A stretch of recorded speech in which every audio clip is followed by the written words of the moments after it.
मतदाता है जो छोटे छोटे दल हैं, राजनीतिक दल हैं, उनको इसका नुकसान होगा।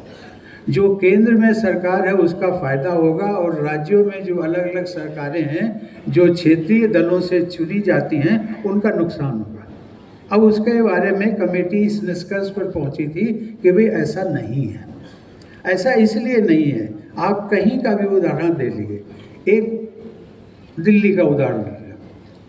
दिल्ली के सब लोग जानते थे, लोकसभा का जब चुनाव होता है तो भारतीय जनता पार्टी के पक्ष में 7 सीटें चली जाती हैं, और जब प्रदेश का चुनाव होता है तो केजरीवाल साहब को चली जाती, उनकी सरकार बन जाती।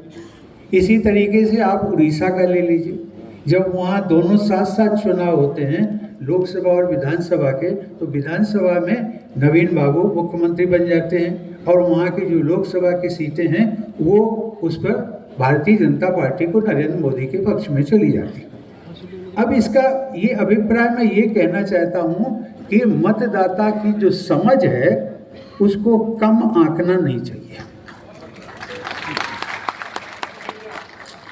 जो राजनीतिक दल हैं, जो नेता हैं, वो समझते हैं कि वो उनकी समझ ज़्यादा है, और मैं कहता हूँ, मैं अपने अनुभव के आधार पर भी कहता हूँ, मैं कहता हूँ कि जनता की समझ जो है राजनीतिक नेताओं की समझ से ज़्यादा है।